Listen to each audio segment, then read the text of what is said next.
Quand l'une des industries les plus puissantes d'Europe menace de s'arrêter, la question n'est plus économique, mais civilisationnelle. BMW, symbole du savoir-faire allemand, lance une alerte froide, sans un composant minuscule, tout pourrait s'effondrer. Sur une chaîne d'assemblage, chaque seconde compte, chaque pièce arrive au moment exact. Mais si l'un de ces éléments essentiels manque, cette mécanique parfaite se fige net. Pas à cause d'une grève. Ni d'un manque de commandes. Non. À cause d'une puce électronique à peine plus grande qu'un ongle. Ce grain de silicium est devenu le talon d'Achille d'un géant industriel. Si BMW s'arrête, des milliers d'emplois et des centaines de sous-traitants en Europe sont directement menacés. Ce n'est pas un contretemps. C'est une faille stratégique qui attaque le cœur de la puissance économique européenne. Le problème a un nom, Nexperia. Une entreprise méconnue du grand public, mais dont dépend une grande partie de l'automobile européenne. Basée aux Pays-Bas, détenue par un groupe chinois, elle produit plus de 100 milliards de puces par an. Ce ne sont pas les puces les plus sophistiquées. Au contraire, elles sont bon marché, mais indispensables. Elles contrôlent vos vitres électriques, vos écrans de bord, vos freins, votre moteur. Elles forment le système nerveux invisible de chaque véhicule moderne. Sans elles, impossible de produire une seule voiture. Et aujourd'hui, ces puces se retrouvent bloquées par des restrictions commerciales croisées. Un acteur unique devient un point d'étranglement capable de paralyser toute une filière industrielle, en un claquement de doigts. Cette crise n'est pas un accident industriel. C'est la conséquence directe d'un choc entre trois puissances capables de redessiner l'économie mondiale. Tout commence aux Pays-Bas. Inquiets de voir la technologie et les emplois stratégiques filer en Chine, les autorités néerlandaises imposent des contrôles stricts sur Nexperia. Une tentative pour défendre leur souveraineté industrielle. Mais Pékin ne s'est pas laissé faire. La Chine riposte avec ses propres restrictions à l'exportation, les puces produites dans ses usines ne quittent plus le territoire. Et dans l'ombre, une autre force pousse la partie.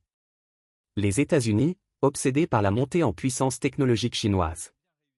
Washington exige de ses alliés qu'ils durcissent le ton contre Pékin. Résultat ? L'Europe devient le champ de bataille, coincée entre deux superpuissances qui utilisent sa dépendance industrielle comme monnaie d'échange. Ce bras de fer révèle une vérité brutale. L'Europe a construit son succès sur un terrain qu'elle ne contrôle pas. Pendant des années, sa stratégie a semblé brillante. Concevoir les meilleures technologies du monde. Puis laisser l'Asie produire les composants pour moins cher. Une vision basée sur l'efficacité maximale. Mais cette efficacité cachait une dépendance mortelle.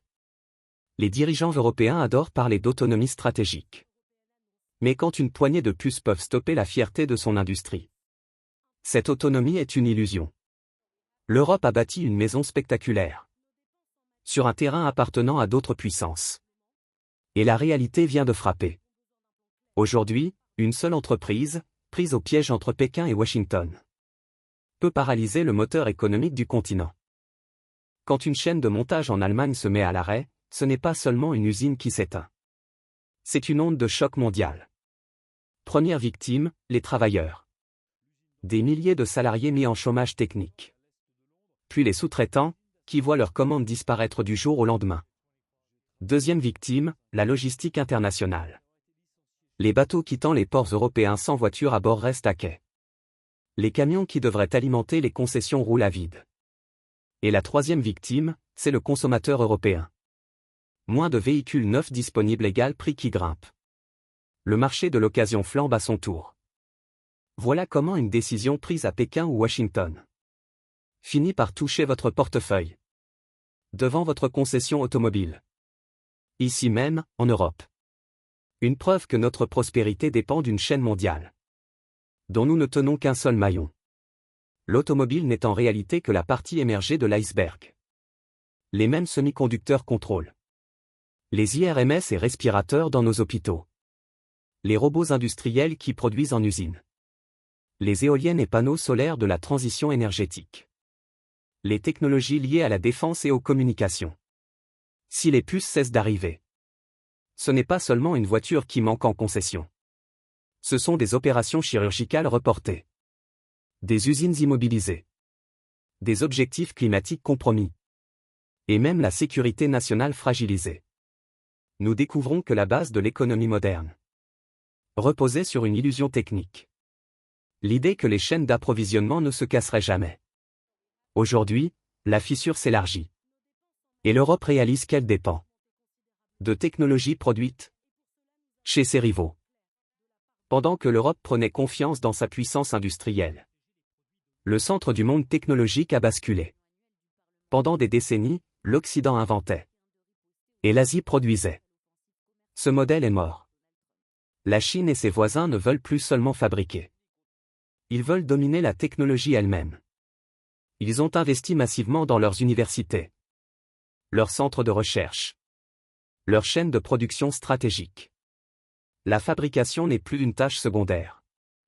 Elle est devenue l'arme géopolitique numéro 1. Car celui qui contrôle les composants essentiels contrôle le monde de demain. C'est une stratégie assumée. Passer du statut d'atelier du monde à tour de contrôle de l'innovation mondiale. Et l'Europe? Elle observe, sidérée, qu'elle dépend aujourd'hui des ambitions industrielles de ses rivaux. Ce n'est pas une perte d'influence. C'est un glissement de pouvoir. Rien qu'un arrêt de BMW.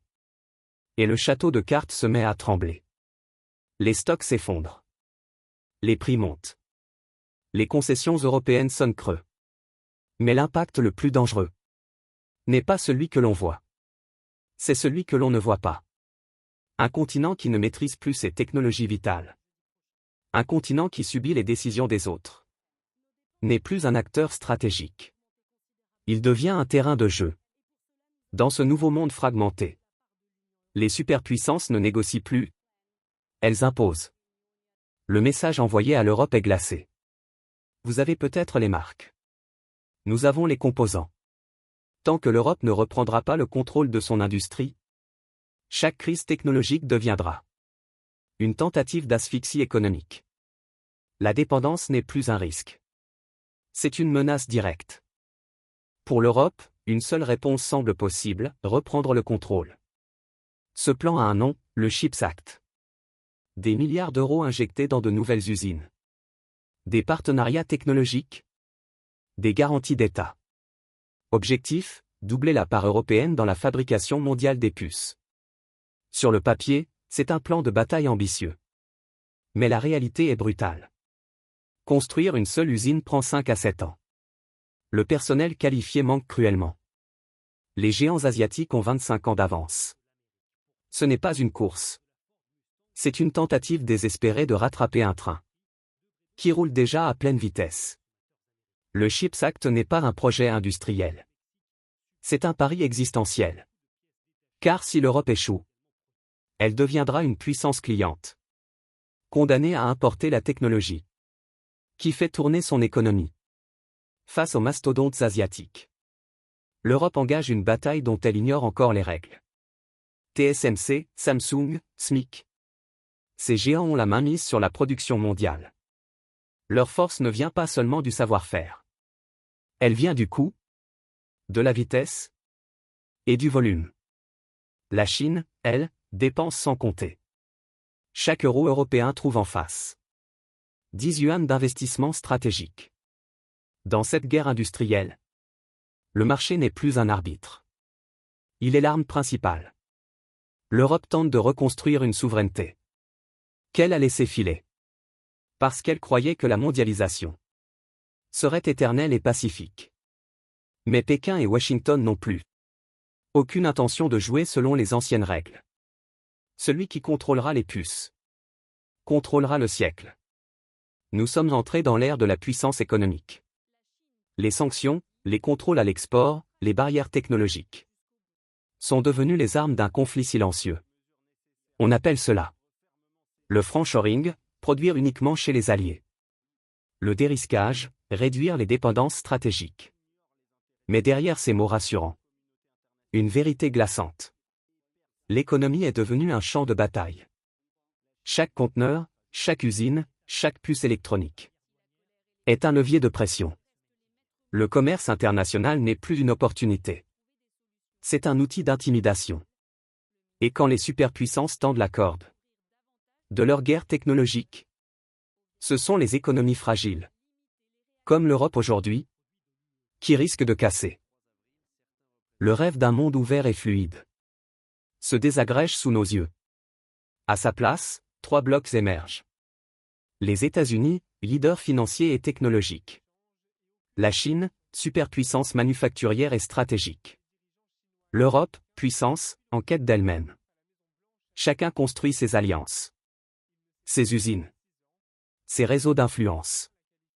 Les chaînes d'approvisionnement d'hier étaient mondiales et optimisées.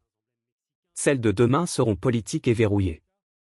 Dans cette reconfiguration brutale, il y aura des gagnants et des disparus. L'Europe n'a plus le luxe d'attendre. Chaque retard, chaque hésitation fait d'elle un acteur secondaire sur sa propre scène. L'affaire Nexperia BMW n'est pas une crise isolée. C'est un avertissement stratégique. L'Europe pensait que son génie industriel lui garantirait une place au sommet. Elle découvre aujourd'hui que le pouvoir appartient non pas à ceux qui conçoivent les produits, mais à ceux qui fabriquent les éléments vitaux, qui les font fonctionner. Si elle ne reconquiert pas le contrôle de ces technologies, l'Europe ne sera plus une puissance. Elle deviendra un client, une dépendance, un territoire d'influence pour d'autres, sur des fondations qu'elle ne possède plus. La question n'est plus que risque-t-on si on agit? La vraie question est: que reste-t-il de nous si on ne fait rien?